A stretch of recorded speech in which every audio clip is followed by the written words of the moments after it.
جب سیدنا عمر رضی اللہ تعالیٰ عنہ پر حملہ کیا گیا تو ان کے لیے دودھ لایا گیا۔ جیسے ہی آپ نے دودھ پیا تو وہ آپ کی پسلیوں کے زخم سے بہہ نکلا۔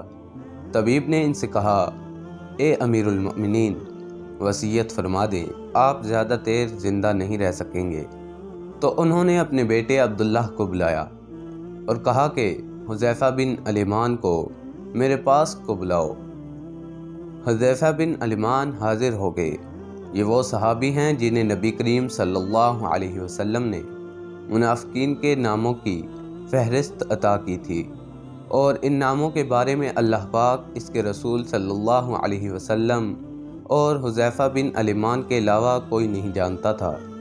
حضرت عمر رضی اللہ تعالیٰ عنہ نے پوچھا، جب کہ خون ان کی پسلیوں سے بہہ رہا تھا، کہ اے حذیفہ بن الیمان، میں آپ کو اللہ کی قسم دے کر کہتا ہوں، کیا اللہ کے رسول صلی اللہ علیہ وسلم نے میرا نام منافقین کے ناموں میں لیا ہے یا نہیں؟ یہ سن کر حذیفہ بن الیمان کی آنکھوں سے آنسو جاری ہو گئے اور فرمایا، یہ میرے پاس رسول اللہ صلی اللہ علیہ وسلم کا راز ہے جو میں کسی کو نہیں بتا سکتا۔ آپ نے پھر پوچھا، خدا کے لیے مجھے اتنا بتا دیں، اللہ کے رسول صلی اللہ علیہ وسلم نے میرا نام شامل کیا ہے یا نہیں؟ حذیفہ بن الیمان کی ہچکی بندھ گئی اور کہتے ہیں، اے عمر، میں صرف آپ کو بتا رہا ہوں، اگر آپ کی جگہ کوئی اور ہوتا تو میں کبھی بھی اپنی زبان نہ کھولتا، اور وہ بھی صرف اتنا بتاتا ہوں کہ رسول اللہ صلی اللہ علیہ وسلم نے اس میں آپ کا نام شامل نہیں کیا۔ حضرت عمر رضی اللہ تعالیٰ عنہ نے اپنے بیٹے عبداللہ سے کہا کہ دنیا میں میرے لیے ایک چیز باقی رہ گئی ہے۔ حضرت عبداللہ رضی اللہ تعالیٰ عنہ نے پوچھا، وہ کیا ہے ابا جان؟ حضرت عمر رضی اللہ تعالیٰ عنہ نے فرمایا، بیٹا، میں جوار رسول صلی اللہ علیہ وسلم میں دفن ہونا چاہتا ہوں، لہذا ام المؤمنین حضرت عائشہ رضی اللہ تعالیٰ عنہ کے پاس جاؤ، ان سے یہ مت کہنا کہ امیر المؤمنین عمر رضی اللہ تعالیٰ عنہ، بلکہ کہنا، کیا آپ عمر کو اپنے ساتھیوں کے قدموں میں دفن ہونے کی اجازت دیتی ہیں، کیونکہ آپ اس گھر کی مالکن ہیں؟ تو ام المؤمنین نے جواب دیا کہ یہ جگہ تو میں نے اپنے لیے تیار کر رکھی تھی، لیکن آج میں اسے عمر کے لیے ترک کرتی ہوں۔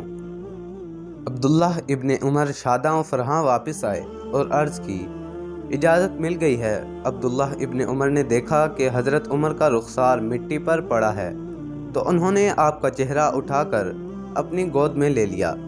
حضرت عمر نے اپنے بیٹے کی طرف دیکھا اور فرمایا کہ کیوں تم میرا چہرہ مٹی سے بچانا چاہتے ہو؟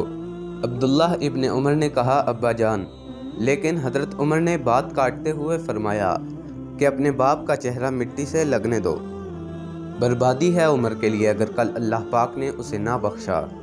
حضرت عمر اپنے بیٹے کو یہ وصیت فرما کر موت کی آغوش میں چلے گئے، اے میرے بیٹے، میری میت مسجد نبوی میں لے جانا اور میرا جنازہ پڑھنا، اور حذیفہ بن یمان پر نظر رکھنا، اگر وہ میرے جنازے میں شرکت کریں تو میری میت روضہ رسول صلی اللہ علیہ وسلم کی طرف لے جانا، اور میرا جنازہ روضہ رسول صلی اللہ علیہ وسلم کے دروازے پر رکھ کر دوبارہ اجازت طلب کرنا اور کہنا، اے ام المؤمنین، آپ کا بیٹا عمر یہ مت کہنا، اے امیر المؤمنین کا بیٹا عمر یہ مت کہنا کہ امیر المؤمنین ہو سکتا ہے میری زندگی میں مجھ سے حیا کی وجہ سے اجازت دی گئی ہو، اگر اجازت مرحمت فرما دیں تو دفن کرنا، ورنہ مجھے مسلمانوں کے قبرستان میں دفن کر دینا۔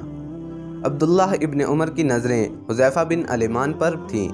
وہ کہتے ہیں کہ میں حذیفہ بن یمان کو ابا جان کی نماز جنازہ پر دیکھ کر بہت خوش ہوا، اور ہم جنازہ لے کر روضہ رسول صلی اللہ علیہ وسلم کی طرف چل دیے۔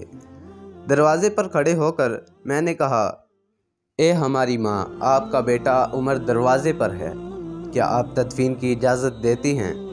ام المؤمنین نے جواب دیا، مرحبا یا عمر، عمر کو اپنے ساتھیوں کے ساتھ دفن ہونے پر مبارک ہو۔ ام المؤمنین نے اپنی چادر سمیٹی اور روضہ رسول صلی اللہ علیہ وسلم سے باہر نکل آئیں۔